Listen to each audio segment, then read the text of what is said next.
तो आज के वीडियो में हम लोग एक बहुत ही इंपॉर्टेंट टॉपिक के बारे में डिस्कस करने वाले हैं। थंबनेल देख के आप लोग समझ गए होंगे कि आज के वीडियो में हम लोग डिस्कस करने वाले हैं जादवपुर यूनिवर्सिटी की एलिजिबिलिटी क्राइटेरिया के बारे में।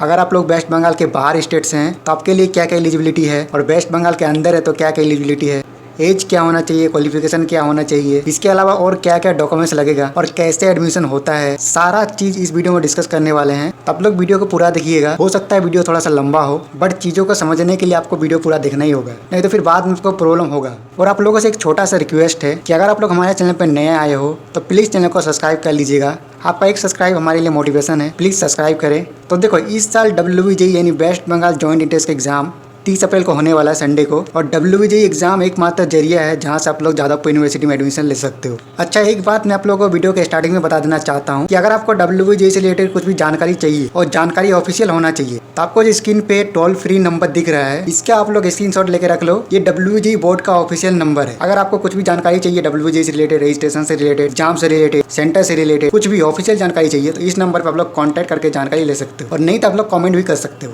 तो देखो, जादवपुर यूनिवर्सिटी में एडमिशन सभी स्टूडेंट लोग ले सकते हैं। अगर आप लोग वेस्ट बंगाल के बाहर से हैं तब भी ले सकते हैं, वेस्ट बंगाल के हैं तब भी ले सकते हैं। तो जादवपुर यूनिवर्सिटी में एडमिशन लेने के लिए स्टेप 1, आपको WBJE एग्जाम में अच्छे मार्क्स से क्वालिफाई करना पड़ेगा। WBJE एग्जाम टोटल 200 मार्क्स का होता है। अगर आप लोग जादवपुर यूनिवर्सिटी में टॉप ब्रांच जैसे CSC, IT, EC जैसे ब्रांच में एडमिशन लेना चाहते हो तो आपको 200 में से 140 प्लस मार्क्स लाना पड़ेगा अगर वेस्ट बंगाल के बाहर से हैं तो। और वेस्ट बंगाल के अंदर से हैं तो आपको 130 प्लस मार्क्स लाना पड़ेगा। वहीं वेस्ट बंगाल के यहाँ OBC कैंडिडेट हैं तो 120 प्लस में आपको CSC, IT जैसे टॉप ब्रांच मिल जाएगा। SC, ST कैंडिडेट हैं और वेस्ट बंगाल का आपका डोमिसाइल सर्टिफिकेट है तो 100 प्लस मार्क्स में ही आपको CSC, IT जैसे टॉप ब्रांच मिल जाएगा। रैंक की बात करें तो अगर आप लोग वेस्ट बंगाल के बाहर से हैं तो आपको 100 अंडर 100 रैंक लाना पड़ेगा CSC, IT जैसे टॉप ब्रांच के लिए। वहीं वेस्ट बंगाल के हैं तो अंडर 500 में आना पड़ेगा। OBC कैंडिडेट है 1000 में आना पड़ेगा। SC, ST कैंडिडेट हैं और वेस्ट बंगाल का आपका डोमिसाइल सर्टिफिकेट है तो आपका 3000 तक में CSC, IT जैसे टॉप ब्रांच मिल जाता है। और PWD का सर्टिफिकेट है, वेस्ट बंगाल का डोमिसाइल सर्टिफिकेट है, 5000 तक आपको CSC, IT जैसे टॉप ब्रांच मिल जाता है जादवपुर यूनिवर्सिटी में। तो ये था आपका जादवपुर यूनिवर्सिटी में एडमिशन लेने का स्टेप 1। अच्छा, अगर आप लोग WBJE की तैयारी कर रहे हो, आप लोग मैथमेटिक्स को थोड़ा ज़्यादा अच्छे से पढ़ना है, क्योंकि मैथमेटिक्स 100 मार्क्स का आता है। आपका 200 मार्क्स में से 100 मार्क्स का क्वेश्चन अकेले मैथमेटिक्स से ही आता है, बाकी फिजिक्स का 50 और केमिस्ट्री का 50। ठीक है। तो जादवपुर यूनिवर्सिटी में अगर आप लोग इंजीनियरिंग, टेक्नोलॉजी या फिर फार्मेसी कोर्स में एडमिशन लेना चाहते हो तो 10+2 यानी इंटर पास होना चाहिए साइंस स्ट्रीम से, वेस्ट बंगाल बोर्ड से या फिर कोई रिकॉग्नाइजेशन बोर्ड से, ठीक है, या फिर काउंसिल से। जैसे होता है ना जैक, झारखंड एकेडमिक काउंसिलिंग, मतलब CBSE के बाद अलग अलग बोर्ड होता है, स्टेट बोर्ड जिसको बोलते हैं। तो बोर्ड में आपको 10+2 पास होना चाहिए, ठीक है।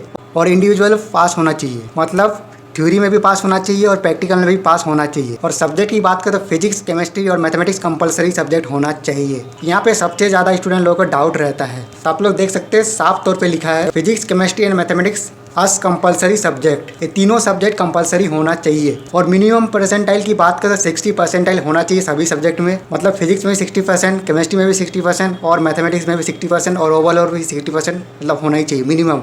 ये आउटसाइड वाले स्टूडेंट लोगों के लिए, ठीक है। और अगर आप लोग वेस्ट बंगाल के हैं यानी वेस्ट बंगाल का डोमिसाइल सर्टिफिकेट है और आपके पास ST, SC, PWD या OBC कास्ट सर्टिफिकेट है तो आपका 45% मिनिमम मार्क्स होना चाहिए। और एक और सब्जेक्ट होता है इंग्लिश, उसमें 30% होना चाहिए सभी का, ठीक है, जो कि सभी का होता है 30%। तो ये था आपका क्वालिफिकेशन अगर आप लोग इंजीनियरिंग या फिर फार्मेसी कोर्स में एडमिशन लेना चाहते हो तो। और अगर आप लोग आर्किटेक्चर इंजीनियरिंग में एडमिशन लेना चाहते हो तो सब चीज़ सेम है, 10+2 पास होना चाहिए और आप लोग 50 परसेंटाइल होना चाहिए। और वेस्ट बंगाल का domicile certificate ST, SC, OBC या फिर PWD कैंडिडेट है तो 37 परसेंटाइल मिनिमम होना चाहिए। और साथ में एक तो NAT एग्जाम होता है, एग्जाम क्वालिफाई होना चाहिए। अच्छा, यहाँ पे एज लिमिट की बात करें तो जादवपुर यूनिवर्सिटी में एडमिशन लेने के लिए आपका जो एज है वो 17 ईयर होना चाहिए, जो कि लगभग सभी का हो ही जाता है। तो ये था आपका क्वालिफिकेशन डिटेल। अगर एज सब में आप लोग फुलफिल हैं तो आप लोग सेकंड स्टेप में एलिजिबल हो गए। तो इसके बाद आपका WBJE एग्जाम के बाद आपका रिजल्ट आएगा। रिजल्ट आने के बाद आपका काउंसलिंग होगा, ठीक है। और जब काउंसलिंग होगा ना आपका, तब आपको ये सब चीज़ें देखा जाएगा।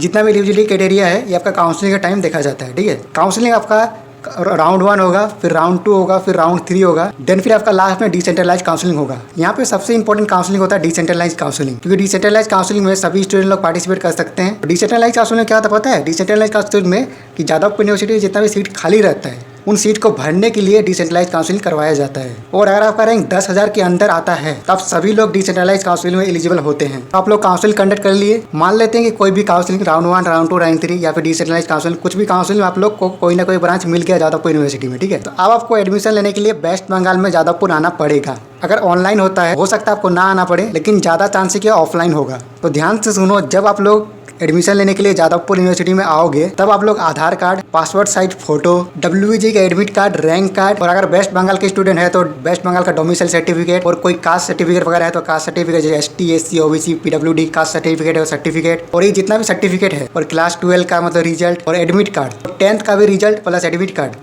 और TC, ठीक है, या फिर जिसको लिविंग सर्टिफिकेट बोलते हैं, ठीक है। ये सब डॉक्यूमेंट्स आपको ओरिजिनल लेके आना है। ध्यान दो, कई सारे स्टूडेंट जेरोक्स लेके आते हैं और उनको रिटर्न जाना पड़ता है, बहुत प्रॉब्लम होता है। तो इस बात का ध्यान रखना, आप लोग ओरिजिनल लेके आओगे, और पैसा तो लाना ही है, तो सभी को पता है। अच्छा, यहाँ पे जब आप लोग आउटसाइड स्टेट से वेस्ट बंगाल आओगे, मतलब जैसे बिहार, पटना, उत्तर प्रदेश, झारखंड, कोई अदर स्टेट से हैं, जब लोग बिहार से या फिर उत्तर प्रदेश से, मतलब अपना स्टेट से आप लोग जब वेस्ट बंगाल आओगे तो ज़्यादातर स्टूडेंट लोग ट्रेन से ही आते हैं। तो ट्रेन में आते टाइम डॉक्यूमेंट्स को ध्यान से रखना, क्योंकि रॉबरी वगैरह बहुत होता है। आपको ट्रेन हावड़ा या फिर सियालदह नाम का स्टेशन है, ये दोनों स्टेशन में से कोई एक स्टेशन में पहुंचाएगा।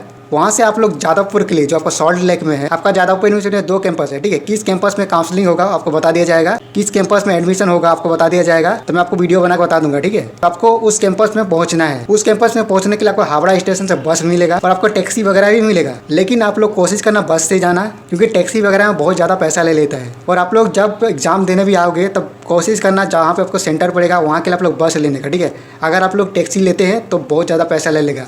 अगर बस का भाड़ा 20 रुपये है तो टैक्सी आपका 200 रुपये ले लेगा। और फिर जब आप लोग अपना मतलब सेंटर जहाँ आपको मिलेगा वहाँ पर लोग पहुँच जाओगे, उसके आराम से एग्जाम दे देना। और एडमिशन का टाइम भी जब आप लोग जादवपुर यूनिवर्सिटी पहुँच जाओगे तब मैं वीडियो बना के बता दूंगा कि किस तरीके से कहाँ जाना है, कहाँ आपका वेरीफाई होगा। क्योंकि सबसे पहले आपका वेरीफाई होता है, वेरीफाई होने के बाद आपको फॉर्म फिलअप करना पड़ता है। फॉर्म फिलअप करने के बाद आपको लाइन में लग के मतलब एडमिशन लेना पड़ता है। जैसे कॉलेज में होता है ना, उसी प्रकार होता है, लेकिन थोड़ा थोड़ा डिफरेंट होता है बस। और यहाँ पे अगर आप लोग वेस्ट बंगाल के स्टूडेंट हो तो आप लोग कोशिश करना वेस्ट बंगाल का डोमिसाइल सर्टिफिकेट, अगर OBC, NCL वगैरह है, ST, SC, PWD कैंडिडेट हैं तो आप लोग अपना कास्ट सर्टिफिकेट सबको अपडेट करके रखना, ठीक है। 30 मार्च के बाद ही अपडेट करना ज़्यादा बेटर रहेगा, या फिर मार्च में कर लेना। और अगर आप लोग वेस्ट बंगाल के बाहर से हैं तो मैं आप लोग एक बात बता दूँ कि जादवपुर यूनिवर्सिटी में 90% सीट जो रहता है वेस्ट बंगाल के स्टूडेंट लोगों के लिए रिजर्व रहता है, ठीक है। बाकी 10% सीट में फाइट होता है। तो आप लोग के लिए कंपटीशन थोड़ा सा टफ है, बट काफ़ी सारे ऐसे स्टूडेंट हैं जो वेस्ट बंगाल के बाहर से हैं, ठीक है, लेकिन वो लोग जादवपुर यूनिवर्सिटी में टॉप ब्रांच में पढ़ाई करते हैं। तो आपको भी जादवपुर यूनिवर्सिटी में कोई ना कोई ब्रांच मिल जाएगा अगर आप लोग अच्छे से पढ़ाई करते हैं, अगर आप लोग अच्छे से मतलब एग्जाम देते हैं तो। और आप सभी को ये बात पता ही होगा कि जादवपुर यूनिवर्सिटी एकमात्र यूनिवर्सिटी है जहां आपको 12,000 में पूरा 4 साल की पढ़ाई मतलब कंप्लीट करवाता है। तो ये बहुत ही अच्छा यूनिवर्सिटी है, इसका प्लेसमेंट भी काफ़ी अच्छा है, 1 करोड़ प्लस इसका हाईएस्ट प्लेसमेंट है। तो रिटर्न ऑफ इन्वेस्टमेंट काफ़ी अच्छा है। तो अच्छे से पढ़ाई करोगे तो आराम से कोई ना कोई ब्रांच मिल ही जाएगा। क्योंकि देखो WBG का एग्जाम तो उतना टफ नहीं होता है, आपका तो JEE मेंस का एग्जाम होता है उसी के लेवल के आसपास का होता है, उससे नीचे का ही होता है। अगर आप लोग JEE मेंस का अच्छे से तैयारी करोगे तो आराम से जादवपुर यूनिवर्सिटी में कोई ना कोई ब्रांच मिल जाएगा, WBG में अच्छा रैंक फोड़ोगे।